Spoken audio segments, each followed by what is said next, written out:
Have you ever felt, really stuck? Like your mind is just spinning, going round and round in a loop. Oh, definitely. It's exhausting, right? Drains all your mental energy, clouds your judgment, makes even simple choices feel, huge. Yeah, that feeling of mental clutter, it's so common. It really is. So today, we're doing a deep dive into something maybe unexpected. Ancient Stoic principles.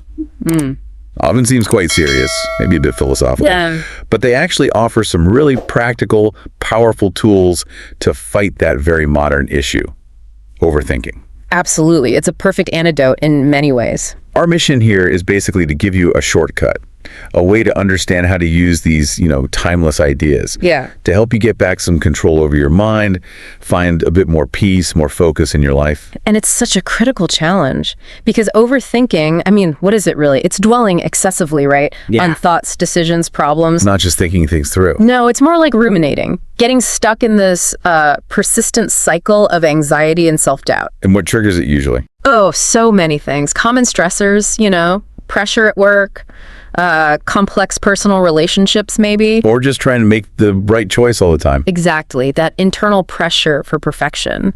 And the impact, it's significant. More anxiety, sometimes depression, this feeling of paralysis when you need to act. It really steals your joy, doesn't it? And clarity. It absolutely does. Makes it so hard to just be present.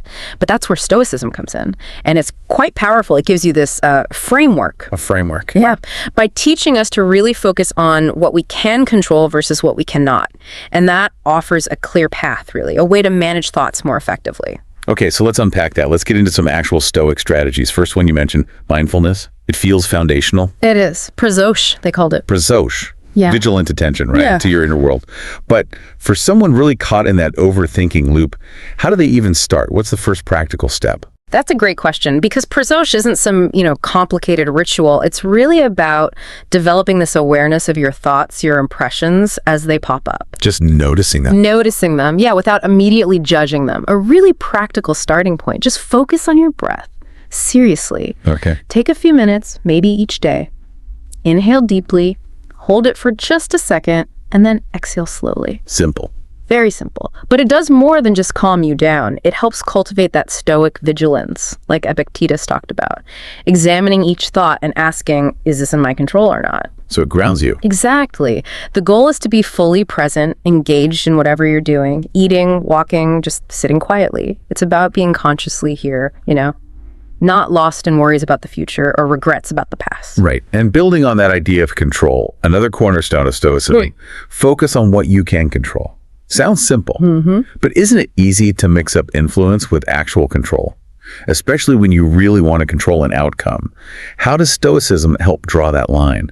That's such a crucial distinction. And it leads right into the heart of the dichotomy of control, a core Stoic idea. Dichotomy of control. It's not just about influence versus control. It's a deeper recognition that real freedom, real peace, it comes from understanding what is truly in our power. Like our reactions, our choices. Obviously, our judgments, our actions, our responses, those are ours. Versus what's outside our power, external stuff, other people's opinions, the weather, you name it. Give me an example, like with work.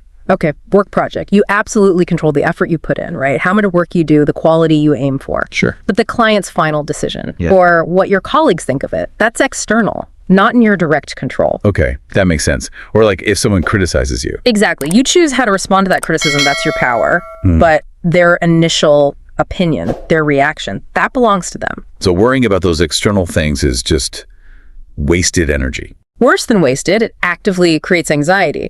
The profound insight here is that by really embracing this dichotomy, you empower yourself. You focus your energy only where it actually matters. Right. Now, shifting gears a bit, in our world today, a huge driver of overthinking is, information overload, analysis paralysis. Absolutely. A very modern problem. Feeling totally stuck because there are just too many options, too much digital noise. But cutting back, doesn't that feel like you might miss something important? How does Stoicism help balance needing info with needing peace? That's a really smart point. The Stoics were big on guarding the mind from unnecessary disturbances. And today, that definitely includes the constant flood of information. From news feeds, social media. Yeah, scrolling constantly bombards your mind. conflicting data, endless opinions.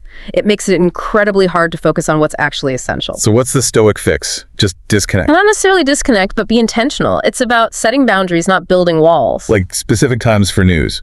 Exactly. Maybe dedicate certain times for news, or only check social media during set hours. And prioritize quality over quantity. Reliable sources over just noise or sensational headlines. So you're curating your mental diet. Precisely. You reduce the clutter. And that creates the space you need for clearer thinking, for making truly informed decisions. It's very much like how a Stoic would carefully choose which impressions to focus on. Okay, so you've managed your information intake. What about the decision-making itself? You mentioned setting time limits. That sounds stressful for an overthinker. It might sound counterintuitive, yeah. But it's actually a really powerful way to reclaim your mental agency. It's quite disciplined, very Stoic in that way. How so? Well, often we let decisions just hang there, right? Not because they're impossibly complex, but because we're afraid of making the wrong choice. Totally. Fear of regret. Right. And the Stoics might argue that sometimes acting on even a less than perfect decision is better than just endless inaction. Deadlines create a kind of necessary urgency. Forces you to evaluate more efficiently. Exactly. For simple stuff, maybe give yourself minutes or an hour. More complex things, maybe a day, 2 days for deeper thought. Use tools like pros and cons lists. Sure, those can help streamline things. But here's a key part often overlooked. Trusting your instincts, your gut feeling, Once you've gathered enough info, that intuition combined with reason can be a better guide than just deliberating forever. So it's about trusting yourself more too. Absolutely. By setting these time limits, you start to realize decisions are less scary, more empowering. You move forward with clarity, with purpose. And sometimes the best way out of your head isn't more thinking, it's getting physical, right? Yeah. Exercise. Yes. Often overlooked in mental wellness chats, but so crucial. Physical activity clears the mind, boosts your mood. How does it actually work biologically? Well, when you exercise, your body releases endorphins. These are powerful neurochemicals, natural mood lifters, pain relievers. They really help ease stress and anxiety. And it doesn't have to be intense. Not at all. Simple things work wonders. A brisk walk, a jog, some yoga. They shift your focus away from those racing thoughts. Like a mental reset button. Kind of, yeah. A mental palate cleanser. Even just a 20-minute walk can give you a real mental break, improve your well-being quite a bit. So making it a regular part of your routine is key. Definitely. Morning jog, evening yoga, taking the stairs.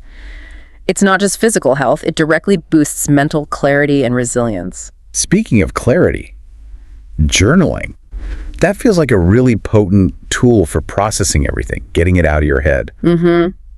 It's incredibly powerful, almost like a direct line to your inner world, helps organize that mental chaos. Like a modern version of Marcus Aurelius in his meditations. That's a perfect comparison. The act of writing itself is clarifying. Putting thoughts on paper or screen, you externalize them. Gets them out of the loop. Exactly. Reduces the mental clutter. It's a kind of self-dialer. You could even use prompts, like you mentioned, Marcus Aurelius might have.